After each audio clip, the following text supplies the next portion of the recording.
Participants line will be in the listen only mode, and there will be an opportunity for you to ask questions after the presentation concludes. Please note that this session is being recorded and the recording will be available on the website after the presentation concludes. Thank you, Aditya. Good morning and warm welcome to our second quarter FY22 earnings call. I am Arvind Bothra from the Investor Relations team of Aurobindo Pharma Limited. We hope you have received the FY22 financials and the press release that we sent out yesterday. The same is available on our website as well. With me, we have our senior management team represented by Mr. P.V. Ramprasad Reddy, Chairman Aurobindo Pharma USA, Mr. N. Govindrajan, Managing Director Aurobindo Pharma Limited, Mr. Sanjeev Dani, COO and Head of Formulations, Mr. Santhanam Subramanian, CFO, Group CFO, and Mr. Swami Iyer, CFO, Aurobindo Pharma USA. We will begin the call with summary highlights from the management, followed by an interactive Q&A session. Please note that some of the matters we will discuss today are forward-looking, including and without limitation statements relating to the implementation of strategic actions and other affirmations on our future business development, and commercial performance. While these forward-looking statements exemplify our judgment and future expectations concerning the development of our business, a number of risks, uncertainties, and other important factors may cause actual development and results to differ materially from our expectations. Aurobindo Pharma Limited undertakes no obligation to publicly revise any forward-looking statements to reflect future events or circumstances. And with that, I will hand over the call to Mr. Santhanam Subramanian for the highlights. Over to you, Subbu. Thank you, Arvind. Good morning, everyone. We will discuss the results for the second quarter of fiscal year FY21-22 declared by the company. We will be discussing ex-Netral numbers throughout the call. For Q2, the company registered a revenue of 5,942 crores, an increase of 4.2% quarter-on-quarter. Most of our businesses registered a healthy growth on a sequential basis. The EBITDA before Forex and other income declined by 8.3% year-on-year to rupees 1,187 crores. EBITDA margin for the quarter was at 20%. Net profit decreased by 2.1% year-on-year to rupees 697 crores. Increase in some of the key raw material prices and logistic costs weighed on the profitability for the quarter. Also, increase in R&D spend by about 0.4% quarter-on-quarter led to decrease in EBITDA margin during the quarter. We started focusing on optimizing end-to-end inventory, which has resulted in reduced capacity utilization across our facilities. This in turn increased the overhead, thereby affecting the profitability. However, this will release cash flows which will continue to benefit over the coming quarters and position us as an agile player. During the quarter itself, we were able to reduce the working capital by about $62 million, mainly due to reduction in the inventory. In terms of the business breakdown, formulation business in Q2 FY22 witnessed a growth of 5.6% quarter-on-quarter to rupees 5,161 crores and contributed around 87% of the total revenue. API business contributed around 13% and clocked a revenue of rupees 781 crores for the year, registering a degrowth of 5.8% year-on-year and 3.9% quarter-on-quarter respectively. For the quarter, the revenue from the US market increased by 6.9% year-on-year to rupees 2,968 crores. On a constant currency basis, US revenue increased by 7.3% year-on-year basis to $401 million. On a sequential basis, US revenues grew by 10% in US dollar terms and 10.7% on reported currency basis. We have received final approval of 7 ANDAs, 1 NDA, and launched 6 products in the quarter under review. We have filed 27 ANDAs, including 5 injectables during the quarter. Revenue of Aurobindo Pharma USA, the company marketing oral products in USA, increased by 9.6% year-on-year for the quarter. On a quarter-on-quarter basis, Aurobindo Pharma USA revenues grew by 13% in reported currency. Revenue of the US injectable business increased by 5% year-on-year to $68 million for the quarter. Revenue quarter-on-quarter have increased by 10.3%. We have filed a total of 155 ANDAs as on 30th September, out of which 101 have received final approval and balance 54 are under review. The company also, as on 30th September, has filed 681 ANDAs on a cumulative basis, out of which 456 have final approval and 29 have tentative approval, including 8 ANDAs which are tentatively approved under PEPFAR, and the balance 196 ANDAs are under review. For the quarter, European formulations revenue clocked at 1,662 crores, an increase of 9.7% year-on-year. On a quarter-on-quarter basis, Euro formulations increased by 5%. On base currency, the corresponding year-on-year and quarter-on-quarter stood at 9.1% and 6.9% respectively. For the quarter, growth market witnessed a degrowth of 13.5% year-on-year to 386.3 crores. On a quarter-on-quarter, the growth market business grew by 17.3%. The quarter's performance was led by strong growth in Canada, Brazil, and other markets. For the quarter, ARV formulation business stood at rupees 145 crores, a degrowth of 71% year-on-year on a high base of last year. The corresponding degrowth in ARV formulation on a quarter-on-quarter basis was 51.1%. R&D expenditure is rupees 399 crores during the quarter, which is 6.7% of the revenue compared to 6.3% in Q1 FY22. Net organic capex for the quarter is at $98 million. The average FX rate was 73.94 in September 21 and rupees 73.68 in June 21. Net cash, including investments at the end of September 21, was $34.7 million. The average finance cost is at 0.6%, mainly due to availing multiple currency rules. The board of directors constituted a committee of independent directors for comprehensive evaluation of various alternatives stroke options, including demerger for restructuring of company's wholly owned subsidiary, Eugia Pharma Specialties Limited, focused on sterile oncology and hormonal products, and recommended to the board by the ensuing meeting for further discussion and decision. This is all from our end, and we are happy to take your questions now. Thank you. Thank you very much. We will now begin the question and answer session. Anyone who wishes to ask a question may use the raise hand icon on the bottom of your screen. Once your name has been announced, you will be unmuted and you can ask the question. Ladies and gentlemen, we will wait for a moment while the question queue assembles. The first question is from Damayanti Kerai. Hello, am I audible? Yes. Okay, thank you for the opportunity. So my first question is on succession plan for Govind. So as per your earlier update, he'll be stepping down. So what are plans for his replacement? The board is meeting again in the early December, and we will let you know after that board meeting the final succession plan in this. So we'll get update in December after your board meeting, Yes. right? Yes. Please. Okay, thank you. And my second question is on your US performance. Very good performance, I'll say, compared to what we are seeing in terms of price erosion and all. So what has led to this notable performance in the base business? Because I see like injectable is also picked up, but more of the growth is driven by the oral part. So what kind of price erosion you are facing in your portfolio, and how do you see this moving ahead? This is Soumya here. I work as a CFO for Aurobindo USA. Thank you for the question, Damayanti.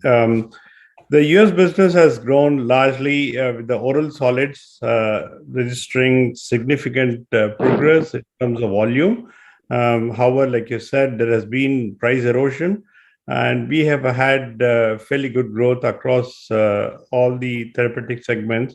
It's on the back of certain shortfall in demand in the previous quarters. This quarter has been good, and we are looking forward to similar growth going forward. However, as you mentioned, pricing pressure was there during the quarter. We expect that this would stabilize over a period of next 1-2 quarters. Okay. So right now, erosion must be in double digit, right? Which you expect to moderate. So no, I didn't say moderate. High single digit is the present one, and we don't know what we are going on next 1 or 2 quarters. We'll have more clarity on this. This is not only once the price falls are there, and automatically the stock adjustments also will be there. It is a double effect will happen. Okay, sir. Thank you. That's very helpful. And my last question will be on your plans for Eugia. So what kind of alternatives you are assessing, and when do you expect this process to complete? I think as already Subbu had explained, Damayanti, I think the subcommittee of the board has been already formed with independent directors, and they will be evaluating everything, and they'll be getting back in the forthcoming meeting. So I would not like to at this juncture second guess anything, Damayanti. Okay, thank you. And Govind, all the best. Thank you. Yeah. Thank you, Thank you. Thank you. Next question is from Tarang Agarwal.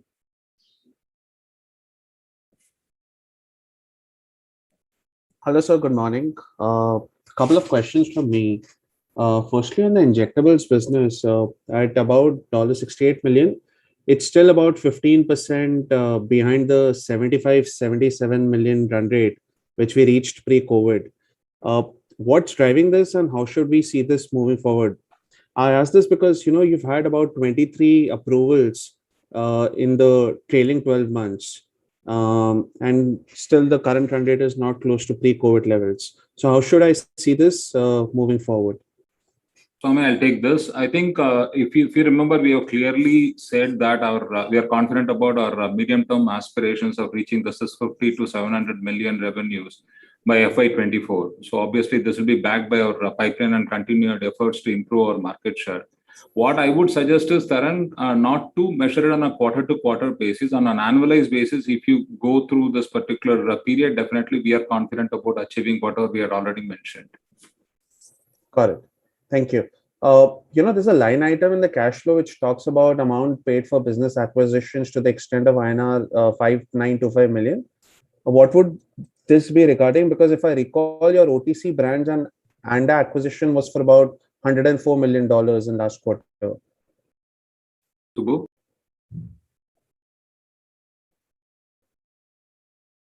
That's true. Yeah, I unmuted. That's true, Tarang. We have last quarter we have paid around 104 million, which you rightly said. Plus also this quarter also we paid something around 17 million, which has been explained in the earnings call presentation. So that is the total we have paid during this year. So, but $104 million will translate about 750 crores. Yeah. So there's still a difference. No, there are certain things. Nutraceutical brands as well as the ANDAs and some other smaller assets, and 3 different types of entries are happened. For all these things is 82 plus another 17 and another 22.5. These 3 entries are happened in the overall in this last 2 quarters. Got it. So that'll be captured in acquisitions plus payment for intangibles, correct? Yeah, right. Yeah, and it will be in the balance sheet. Something will be reflected in the net block. Something will be reflected in the capital WAP, and something will be in the capital advances. You will not be able to reconcile directly. Got it. And the last one from my side, if you could give us some sense on, what's driving this heightened pricing pressure in North America, because we've seen it across your domestic peers as well as global peers. And while you've mentioned that it had to do with the, channel filling last year, is that the only reason, or there's incremental supply and competition that's suddenly come in? Okay, Swami, I'll take it, Swami. So basically, Tarang, it's a cascading effect. I think it started with that, and then so obviously, like I think what we had mentioned about is the stocking because of the more demand during the COVID period. So that particular, when we are talking about stocking, is across the entire value chain. It starts from the pharmacist to the distributor to the manufacturer. As you would appreciate the fact that they have to sell the product within a certain shelf life, because anything less than 1 year, I think the distributor would not buy it and sell it in the pharmacist level. So obviously, there is a heightened pressure in terms of everybody trying to liquidate. And that is the predominant reason. And it also has a cascading effect, because when people are not able to sell it, they would like to go much lower in terms of the pricing to ensure that they derive some value rather than destroying the product. So that is the main reason we clearly say. But we have used this opportunity to relook at our end-to-end inventory. And as Subbu has mentioned in the opening call itself, we have already improved to the extent of 62 million. And we would like to continue our effort for another a quarter or two minimum, like to ensure that we are able to further improve, Tarang. Okay. Thank you. Thank you and all the best. Thank you, Tarang. Thank you. Next question is from Anubhav Agarwal.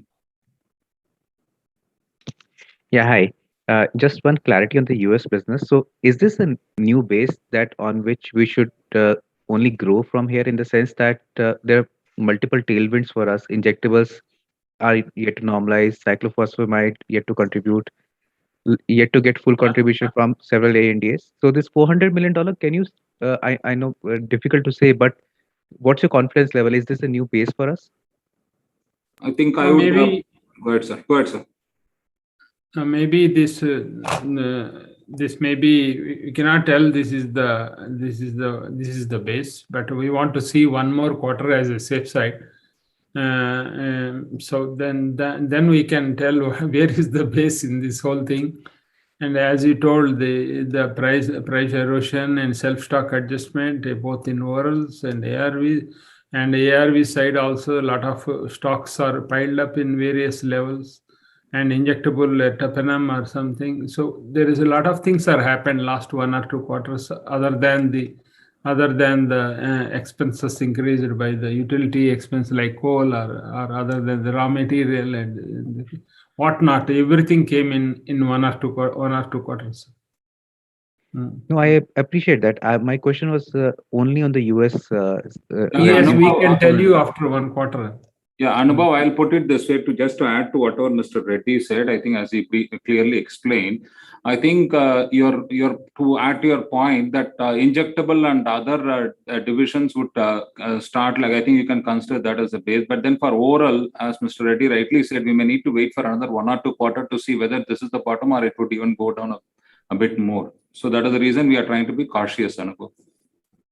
And that cautious outlook is coming because you still think that there is a lot of inventory left with other players. They still want to liquidate it.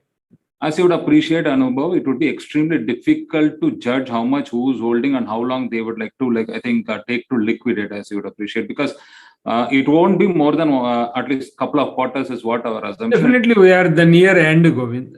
Near end. That's what we are telling. One quarter more. 1 quarter, I think, yeah. 1 quarter or maximum another, instead of 3 months, it could be 4 or 4.5 months. I think.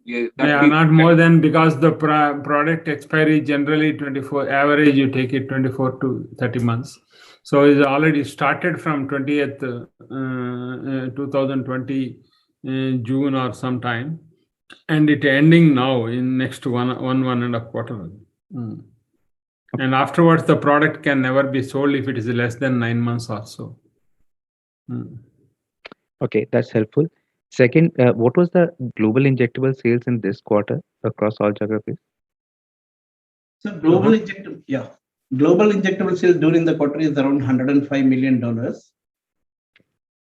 And can you detail some plan on the China? Because I think at the start of this calendar year, you talked about getting 8-10 approvals. But how many approvals have you got, and what is the total filings you have made in China so far?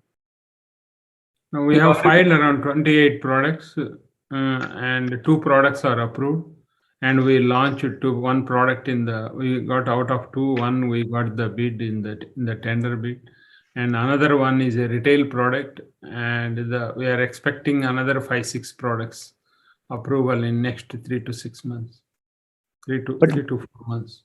But sir, wasn't this the same status that we filed 28 ANDAs at the start of this calendar year itself? So we haven't made any incremental filing in China so far.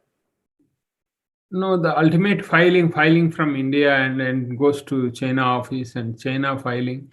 Maybe last call it may not be 28. Now how much, Subbu? Correct exact number? China filing. Arvind, you have the number, Arvind? I'll reach out to you, I think we have filed in this quarter around 3-4 products. And this is all filings are happened from Aurobindo India, and we started our production in the new plant in China plant, and one product we have taken exhibits, and we are taking every month 2 products from early next year onwards. Around 30 products, Anubhav. Yeah. Okay, sure. And just the last clarity on this ARV contract. So when is the next contract negotiation due for TLD for us? I think it was a 3-year contract for us. When is that coming for next renegotiation? You're specifically talking about probably South Africa. So that already, like, I think they have asked for the bid and we have given the bid also. Like, it might take another 6 months for us to finalize that, I would say. And the procurement will start 9 months from now or so.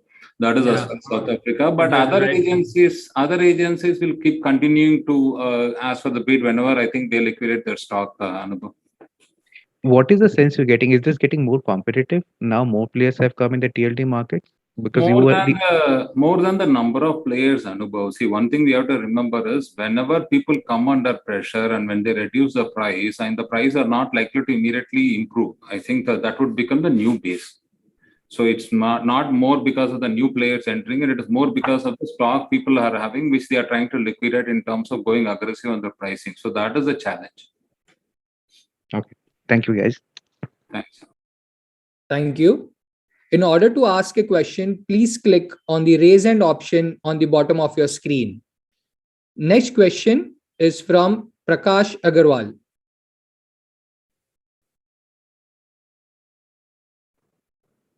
Yeah, am I audible? Yes. Yeah, hi, good morning. My first question is a little clarification. Just wanted to understand, the sales of that OTC basket that we bought, has that also been clocked in? I missed that comment. Yes, please. And how much would be the contribution, sir? I think Subbu mentioned 9 million. Yeah. Okay, sorry. Thank Total you for this the year run rate for 11 months is approximately 35 to 38 million. Okay, that is helpful. Thank you. And the second question is on the, the receivables which have gone up. Just trying to understand. You also mentioned there would be a self-stock adjustment. So, how do we see the receivables unwinding, or have we pushed enough sales? Given the pricing pressure was there, but still, we've done good sales number. How should we see this receivables unwinding? Prakash, the receivables during the quarter has not gone up. Actually, overall, if you really see, the receivables has come down by about $5 million, right? And maybe regarding the question, how you see it for future, Swami can explain. What is that? How the receivables going to look in this scenario? That's what he was asking. More or less same, Subbu. Yeah. So I can see receivables have gone up by 20% over the last 6 months. No, you compare between June to September. June to September, it has come down. March was the lowest actually. We have explained in the last quarter itself, there was an increase in the trade receivable by about 68 million. Last quarter, we explained it, and that's what the overall working capital has gone up last quarter by 86 million. But this quarter, conscious attempts have been made by the company in all fronts, both inventory and trade receivables, and it has been reduced actually. Between June to September, there is a reduction in the receivables. And you are saying this is the base, unlikely to see a increase from to see a major change unless the sales is increasing, more than the normal. Perfect. And lastly, on the margin outlook front, definitely, as Mr. Reddy also mentioned, there has been significant cost pressures, solvent prices and power and all those things have gone up. how do we see our gross margins and EBITDA margins for the next 12 to 24 months, given that, the portfolio, as one of the participants said, there is enough headroom for growth in terms of US sales increasing share? The costs will come back to, we are hoping to normalcy, like coal or like solvent prices, everything after the Winter Olympics. Then we are hoping in the first quarter, last quarter, January to March quarter end or so. Costs, we are assuming it will come near to the normal. And as far as the one more quarter is as we told, we want to see that. Then we want to see where we stand in the pricing pressure, and we are not expecting much big fall side. We want to test it. Where is the base? This quarter is the base. Next quarter is the base. Understood. No, so follow-up is on the operating cost front. So we have seen significant cost savings and cost optimization. How much headroom we have, given the fact that, the raw material cost is still increasing. I mean, September was the first month, probably companies saw significant rise, and now we're going to see the full quarter. But I'm saying, what is the cushion we have on the operating cost side, which we have demonstrated very well in the last quarter? I mean, is there further scope for cost savings? Yeah, we are working across the company in various models are working very effectively. This is the time we have to save the next 1 or 2 quarters. Then we can maintain the cost neutral. Okay, perfect. And what is the CapEx guidance, sir, for the next 2 years, this year, next year? Subbu, you want to tell? Yeah, Prakash, we have incurred a capex of around on the normal capex, we incurred around 122 million in the off year and 60 million in the current quarter, right? And as has been said, this year we'll expect it to do around 200 million against this, because we have 80 million left over, and we will try to control the capex within this. Apart from that, we have 2 other capex, which is the acquisition of ANDAs and the brands, which is over and above M&A acquisition cost, and the PLI project. As and when we take up, this will get this also will get incurred. No more new capex in the next 2 years. Next 2 years, yeah. Sorry. No more, almost negligible, zero capex other than already approved and ongoing projects. So which is about okay, which we have mentioned in the past, about $200 million per year, right? Yeah. Okay. So thank you. Okay, sir. Thank you so much, and all the best.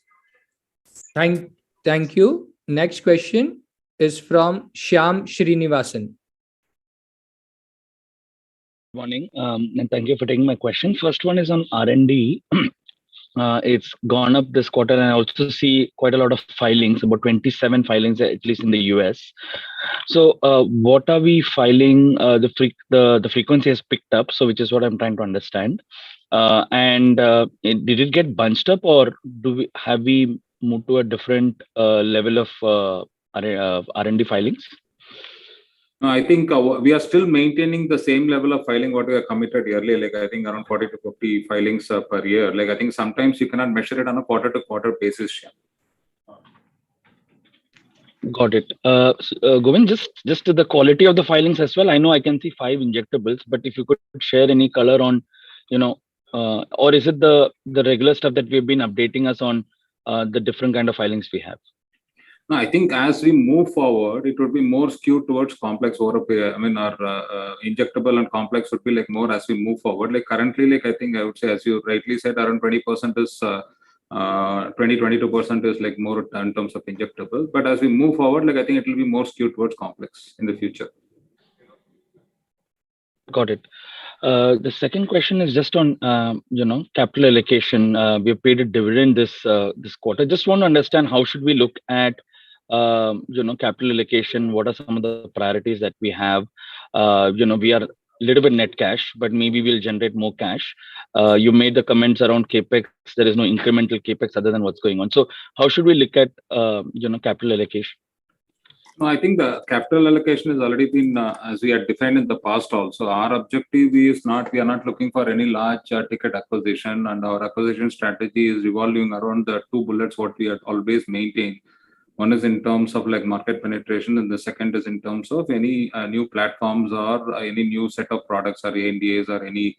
We will also be looking at some in-licensing opportunity in Acrotech as well. So these are something which are very clearly defined, but obviously we are not looking at any large ticket acquisition at all. And as you would appreciate, like I think over the last decade, we have grown our top line by 8x and have consistently generated cash flows. However, in the past, like the cash was utilized to service the debt, and now that the debt has been completely removed, and then like we are generating cash. Our objective is to look at like I think committing more payout to the shareholders in the future. I think that is something which will be articulated by the board as well. Yeah, is right. Got it. Last question from my end is, Govind, any update on the PLI? What our capex status there? Any update in when is the earliest commercialization possible? If you could share something. Thank you. As far as the PLI 1 is concerned, Shyam, so the discussions have been initiated with the government, and they are also looking at various options, and we are in discussion. We will have clarity in the next, probably like in the next few weeks or before the end of the year is what I would say, Shyam. Because our objective is before we start investing major capex, we wanted to ensure complete clarity. That's what we are discussing. So another 4 to 6 weeks, we should have complete clarity, or maximum by year end. Okay. Then we'll talk specifically about the capex. Got it. Thank you and all the best. Thank you, Shyam. Thank you. Next question is from Neha Manpuria. Yeah, thanks for taking my question. If you could just update us on one, the biosimilar pipeline in terms of filing status for Europe, and second, on the complex injectables, particularly the long-acting injectables. Okay, so shall I take it, sir? Or? Yeah. Okay. At this stage, we have concluded a successful licensure clinical trial for our second oncology biosimilar, and we are in the process of engaging with EMA and for filing the product in this financial year itself. We are also having 3 more biosimilars at different stages in licensure clinical trials, out of which a monoclonal antibody that is currently being evaluated in a large phase 3 efficacy and safety trial, which would be potentially filed by next financial year. Our development efforts with our second wave of biosimilars are also entering into an important stage, with one product advancing into phase 1 clinical trials in the last quarter of the current financial year, and also another in next financial year. So, and as you might be aware of it, like already one product has been filed with EMA. So that is the status, Neha. On the complex injectables, particularly on depot injection, I think by next year, we should be at least filing 1 or 2 products. Thank you, sir. Is a clinical trial is going on in the complex injectable? Just started the clinical side. Thank you, sir. Thank you. Next question is from Nitin Agarwal.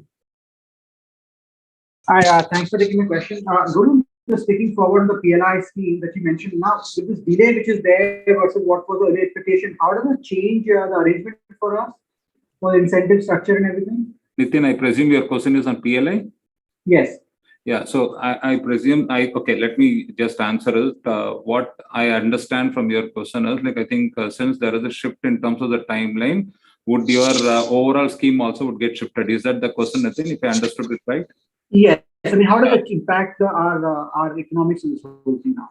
Yeah, so I think that is also another point of discussion which is being considered by the government, Nitin, at this juncture. Okay. As you would appreciate, we need complete clarity to start the project, and that is also part of the discussion which is ongoing. And I guess just to sort of rewind, whenever from the time you start the capex on this project, it will be what, 18 to 24 month construction period, or what kind of construction period do you foresee on this? Yeah, so it would be 18 to 24 months is for sure minimum, Nitin. Again, what is more important is, like, I think for the scheme as well as for us is also the starting date is important of having clarity and committing ourselves for the larger capex. You have a vaccine portfolio. Nitin, your voice is not clear, Nitin. Is this better? Far better, Nitin. Yeah, sure. Thanks. Sorry for that. On the vaccine portfolio, both on the bacterial and on the viral side, can you just give us an update on where we are on both the streams? On the bacterial, as you might be aware of it, like I think our pneumococcal is in the phase 3, and we expect to launch it in India at least by Q3 next financial year. And obviously, we will start with India because after that, after 6 months only, we can pursue the approval for the WHO, which can also push us into the UNICEF. That is as far as pneumococcal is concerned. There are 1 or 2 products additionally being pursued on the bacterial. On the viral, unfortunately, like there are no major changes in the scenario in terms of the vaccinatory product. And so obviously currently this facility would wait for the Aura vaccine product to get into that particular facility over the next 3 years or so. Till then, it will be running more of clinical batches supporting the Aura vaccine need. And second, just to follow up on the bacterial vaccine, you talked about launch in India in the second half of next year. So this is going to be what we expect it to be a part of the government immunization program by the second half of next year. No, it all depends on like I think what scheme is open by then, Nitin. Because if they had called it earlier than that time, then we may not be able to participate in that. But I mean, we will still participate, but they will not clear it until the approval comes, right, Nitin? Right, and the WHO opportunity, you said you can apply after 6 months. So when does it start to become relevant for us from a export opportunity perspective for this product? From the subsequent year onwards, Nitin. Because in the interim, like the facility also has to be inspected by WHO for them to get this product qualified in their listing as well. And if we can squeeze in a last one on on the acquisitions that we've done on ANDAs and brands this year, we spent almost $125 million. So 2 things. One is, what is the thought process behind committing such large investment behind these products? And 2, what kind of payback or opportunity that do we see in this portfolio that we've acquired? Swami? Sure. Thanks, Nitin, for the question. One is there's a nutraceutical opportunity that I think Subbu had explained and Mr. Reddy had also mentioned. It's on the nutraceutical space. We are fairly bullish on that, especially this is a branded nutraceutical. That's a major acquisition, dollar-wise. And then the others are, we also mentioned that we are looking for ANDAs, not for any big-time acquisitions. So these are ANDAs where we do not have and we wanted to add to our portfolio. So as far as the payback is concerned, I would only say that they are good. And we expect, because we are yet to launch some of these products, they are discontinued. Some of them are discontinued ANDAs that we hope to launch. So we would get a better feel over the next few months. But we believe that we have reasons to be very optimistic about it. Yeah. And so in this nutraceutical portfolio, the $38 million run rate that we talked about for the business. Yeah. That's correct. And it is captured in the orals business. In the oral, Subbu, you should explain where you captured. Yes, X of injectables business in US, Nitin, you should take that. Okay, sure. Okay. Thank you. Thank you. Next question is from Surya Patra.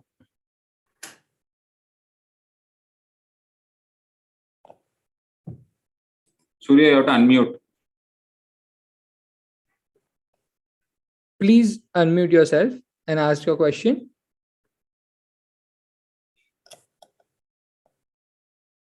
Okay, next question is from Naga Sridhar.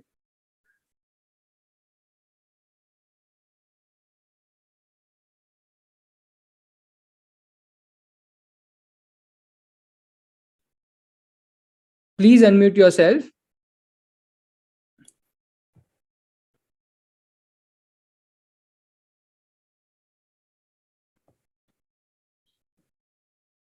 We request you to please raise your hand from the bottom of your screen to ask a question. Hello? Yeah, Yes. I'm Sridhar here. Good morning. Yeah.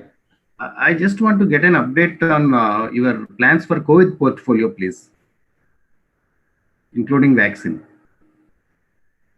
I think, Mr. Nagasridhar, we have already explained about the vaccine. Yeah, Unfortunately, I just joined late. I couldn't hear it properly. no Sorry for problem. that. I'll repeat it. As the vaccinity product did not go as planned, and obviously, like I think they did not get the approval with the TFDA, which they didn't move forward. So that is where we stand as far as vaccine is concerned. Even though we are pretty open in case if any opportunity accrues in terms of contract manufacturing, that is on the vaccine. As far as oral portfolio, like I think as you might be aware that we had in-licensed a molnupiravir from Merck, and we have recently seen that certain MHRA approval has happened, which facilitates us to export certain quantity of product, and we have to wait on domestic market based on DCGA's approval. So either whether DCGA would consider based on MHRA, or as far as like US approval is concerned, the SEC meeting is scheduled on November 30th. And we are pretty much ramped up ourselves in terms of the potential opportunity. We already made certain quantum of product, and we are also like keeping ourselves ready in case if the demand picks up. That's fine. Just one more question, Mr. Govind. This is with reference to this PLA scheme. Do you think it has been delayed more than what it should have been? Do you think it should have been already launched? The timeline should have been much faster from the government and the industry? So as far as the scheme was concerned, as per the scheme itself, like March 23 end is when I think the facility was supposed to be commissioned. And as you would appreciate, Nagasridhar, the scale of these projects are much larger, where it is very, very important for both the industry as well as the government to ensure that every aspect is cleared and concluded before you commit yourself for a large scale investment. So that typically some time has to be assigned. I agree with you, it could have been done faster, but this is where we stand, and we are fairly confident this should get concluded in the near future, and we'll move forward with this, Nagasridhar. Thank you, Mr. Govind. Thank you. Thank you.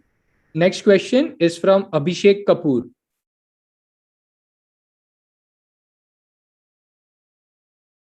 Please unmute yourself and ask your question. Hello. Yes, you can ask. Good morning, everyone. Sir, I appreciate the management's bandwidth on giving clarity with respect to various questions. The only one point I would like to make here is that last quarter we made some announcement with respect to veterinary API or some company's acquisition. After that, share price collapsed, and it has not recovered. And second point is pledging, depledging is happening very quickly, and market is not liking, I believe. So can we think about some buyback once our capex is done? Abhishek, this would be considered by the board is a simple answer I would give you at this juncture, Abhishek. So as we had mentioned earlier that we would consider all options in terms of improving the overall aspects, including shareholders' wealth. I think definitely the board would consider at an appropriate time. Thank you, sir. Thank you. Next question is from Deepak Gupta. Please unmute yourself and ask your question.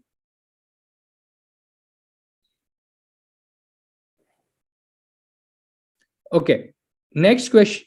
Okay, Deepak Gupta, yeah.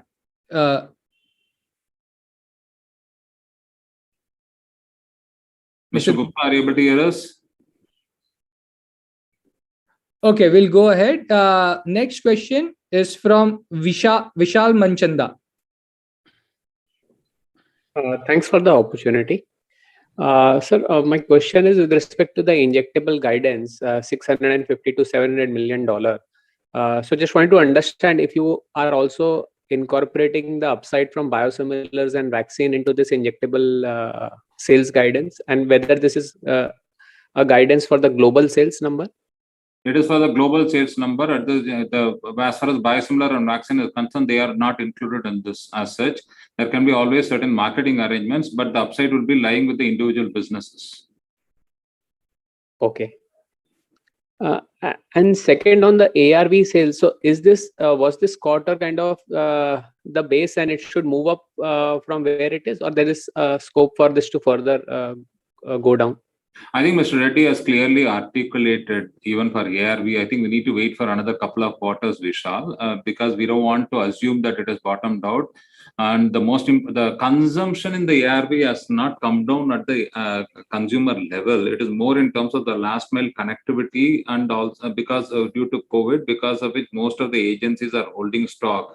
Once that gets liquidated, right now what is happening is small tender also, people are extremely aggressive in terms of reducing the price because they want to liquidate their stock. I think we need to wait for those particular inventory to get completely liquidated. After that, the stability would come. But even though the stability in consumption would happen, the prices would be a bit more lower. I mean, rather the prices would be lower compared to the past, because once the prices have been lowered, it would take some time for it to come up. Okay. Thank you. That is helpful. Thank you. Once your name has been announced, we request you to please, before asking your question, please mention your company name and then ask your question. Next question is from Anubhav Agarwal. Hi, this is Anubhav from Credit Suisse. One question on the respiratory filings. Govind, I think you guys have made one filing so far. Can you update when are you expecting the next filing on both MDI and the DPI side? DPI work is going on, and that is with the alliance with some other company. One DPI product only we are working. Second one we are working with some other partner. DPIs we are not developing on our own, and what we are developing is MDI. Second MDI we are hoping in the first quarter of the next financial year. We are hoping if our PK study and clinical study is just started in that, if that completes, then we can file it second product. First product one, we have the queries raised by FDA. We have answered 2 weeks back. And we hope that the inspection will happen in next 1 or 2 months. Then maybe approval next year. And totally 6 MDAs are being developed. Just to add to what Mr. Reddy said, so totally 6 plus 2, 8. One has been filed and 7. Yeah, 6 MDAs and 2 DPAs. One has been already filed. Yeah. 2 DPAs is the on a partner agreement. And out of the 6 MDIs, let's say where one we have filed, out of the remaining 5, Mr. Reddy talked about potentially filing one in Q1 next year. Yes. But Yes. How about remaining 4? Do we expect any more filing of MDI next year? Next year, yeah, that is maybe end of next year. Third one can be filed. That is the 3 we have clarity. And then let us file this other 2. Then we will let you know the other products. Sure. And just getting some clarity on the PLI thing, what is the kind of clarity that you are seeking from the government? Is it more that the contours of the scheme, I think, were very clear. That I think is the clarity more the incentive structure, or is the clarity that you want to do a certain capex? Is that you want to do more brownfield capex? Does that qualify under the government scheme? So can you talk about what are the points you're looking clarity on? Yeah, Anubhav, I'll make it very simple. When PenG, originally when the draft scheme was there, it was supposed to be PenG and 6 APA. In the final scheme, it was only PenG. We wanted to also manufacture 6 APA, because the 15,000 tons of PenG, when we had committed ourselves, I think we are very clear that majority of that would be converted into 6 APA. And so the process, which in fact originally Aurobindo developed, where we don't need to isolate PenG to manufacture 6 APA. But since the scheme is only for PenG, I think we were raising the query in terms of without isolating the PenG, whether it can be considered as part of the scheme. Otherwise, we'll be unnecessarily losing certain yields as well as commensurate cost. I think that is the reason. That is as far as 6 APA and in terms of in PenG scheme as well. And also in 7-ACA, there has been shift in terms of certain cephalosporins moving into D7-ACA as a starting material. So these are the major queries. And obviously also related timeline is something which we had been raising about. So these are some major topics in terms of the discussion. Yeah. Okay, that's helpful. And last question is on the new facility that we were making for the injectable business in Vizag. So in your guidance, when you talk about $650 to $700 million, do you expect, and you guys have talked about this facility coming online around June next year. So does that June timeline assumes it to be cleared by the European regulators, or does this June timeline only talks about facility No. starting? No, facility starting, and the end of next year, the inspections will be completed. That is what we are hoping in next financial year. So the kind of delta that we're assuming in the injectable sales with just in so effectively it will be first year of operation fiscal 24 for that Yeah, facility. right. Yeah, from January 23 onwards. So are we confident of that $615 million number, because we need to generate the $250 million incremental delta from in almost like 2 to 2.5 years from now? We have because our US plant we are already filing, and we have 59 products in the filed and under approval, and various other good products are there, and we are really confident to achieve this figure. No, actually, US, I don't have a problem. I was talking more about the ex-US injectable delta that we were expecting, that if anything happens to the facility, let's say, for example, it doesn't get approved in time. I'm just talking At about. present, we are using the existing facilities at present, Unit 4. But what we planned for that is in future, all products approves in US facility, then we may not allocate the space for the Europe and emerging market. At present, we are using the existing Unit 4 bigger facility something. But this, we want this plan to only from 23. That is what we are envisaging, and from there onwards we will demand we can push to that other plant. No, I agree with that. That's what I was asking. That let's say if the approval gets delayed for the from the European regulators for this facility, does this mean that our target of $650-700 million gets pushed out by a year? Because that's always possible. We have a lot of clarity. There is no connection to the Europe and emerging markets.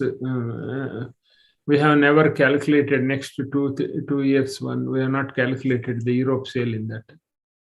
Can I add one point? There is oncology filings which are happening in Europe, and also the PanAm block is also being expanded, which is not fully utilized for Europe. So these two will be additional inputs for injectable business in Europe and an emerging market.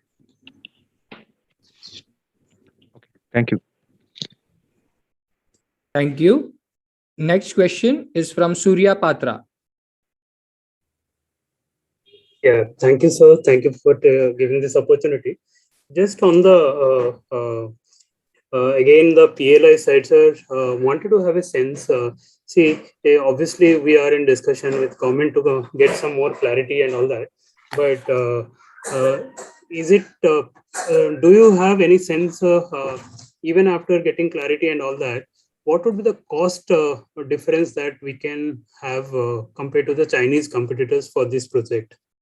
Whether it would be a kind of considering the incentive, it would be a kind of superior one compared to the Chinese potential competition, or what is our thought process there, sir?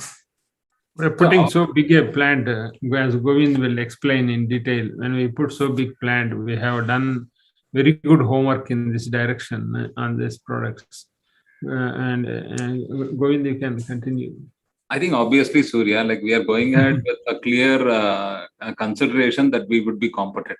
So that's a consideration with which we are going ahead. And Surya, you have to remember one important aspect of it. I think Aurobindo has been one of the pioneers in terms of the Pen-G 6-APA, like I think even setting up a plant in China. So obviously there is enough experience, and as Mr. Reddy explained, like there is a deep level of like I think considerations or design aspects, everything has been looked at, and particularly having a facility in a hot zone, like I think so obviously like a lot of consideration and really a lot of work has gone in, and we're fairly confident that we'll be able to produce the product competitively. Sure, sure. Second question on the European business, sir. In fact, obviously the expectation was to introduce more and more injectables in the Europe side, and also add the PanAm products in the European market. So what is the progress there? And now what is the profitability that we have, or in terms of margins, what level of margins that we have reached for the overall European business? And in 3 years' times, let's say, sir, what is the kind of expansion in the margin overall that we are anticipating for the European operation as a whole? Yeah, Surya, I will answer. Sanjeev Dani here. Thank you, sir. First of all, am I audible? Yeah. Yeah, we would be, touching in a low teens in terms of EBITDA, including Apotex loss-making business, which has turned around. Going forward, we are adding more specialty products. As you know, in oncology, Eugia product, we have developing 55 products, and out of that, 12 are already filed, and 9 are launched, and another 3 will be launched in the next quarter. Then you also talked about Vizag facility, which will be ready civil work by June next year, and then after that, we'll go for approval by year end next. There are 50 Vizag general injectables being developed. And out of that, 12 are already approved from Unit 4, which is Eugia 3. So as soon as the US supplies are taken care ex-US, we will be able to commercialize that also immediately.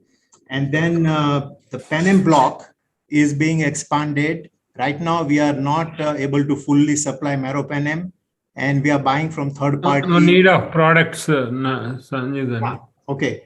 And then, of course, there are another unutilized capacity which will be supplying to Europe from Panem block.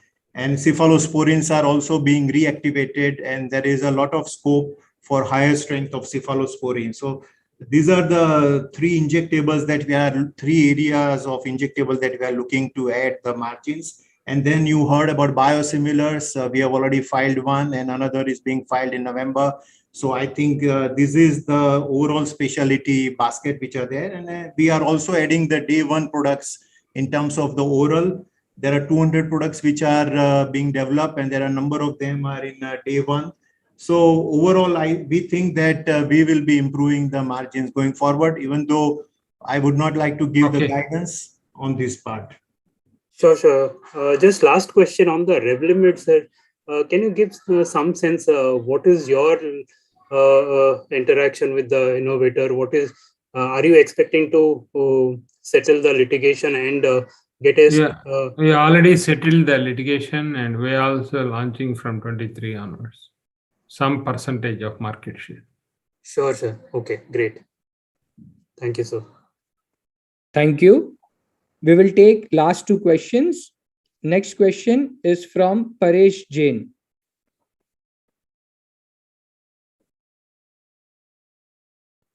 Please unmute yourself. Nope, my questions have been answered. Thanks.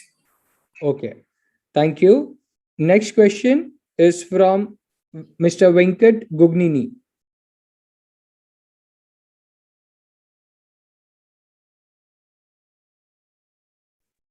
Yes, please go ahead. Ask your question.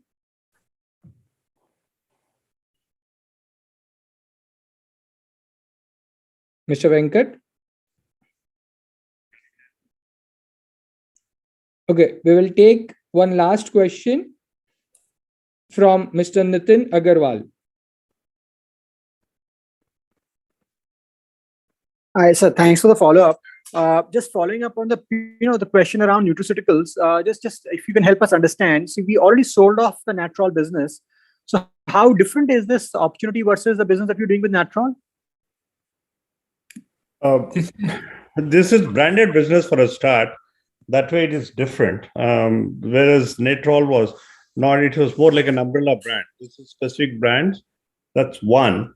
And then there are products which are 1 or 2 products are common, but there are different products too, like the cold segment is different here. And then this is more on the cold segment, sleep segment. So that is what I would say. So this business is going to be basically built around the products that you acquired, or we'll be adding meaningfully. No, we are adding some more products, but it was started with the products we acquired. It is a running business, but we acquired the products in the same, we have launched the same products as we also got some stocks also. So we launched the business along, it's a continuity of business, but we have not bought the business. We bought the brands. Okay. And last one, Govind, if you can just give us any updates which are there on the regulatory inspections for us on the plants which are under warning letter. Yeah, the only change is Unit 1 got inspected, and we have responded within the stipulated time. We are awaiting further inputs from the regulator. That is as far as Unit 1. The Auro Life inspection is ongoing. FDA inspection is ongoing. These are the only two changes compared to what we have presented earlier, Nitin. Auro Life is ongoing currently, you meant? Yes. Okay. And that is the Penems plant for us, right? No. So that's a Unit 4 plant. No, there's a America plant. US America plant, Dayton. US plant, Nitin. Okay. So unit the Auro Life plant in the US injectable is getting inspected right now. No. Oral. Oral Okay, already warning letter is there to that plant, and that plant is getting inspected. Okay, got it. My mistake. Thank you. Thanks for clarification. Thank you. I would now like to hand the conference over to Mr. Arvind Bothra for the closing comments. Thank you all for joining us on the call today.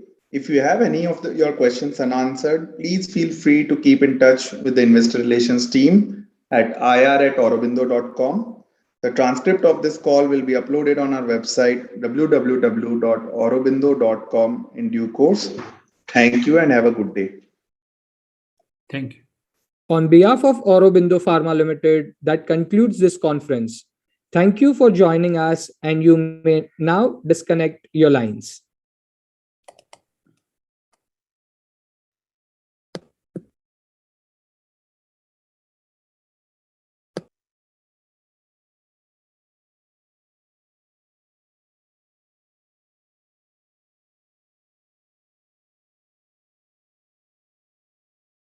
Recording stopped.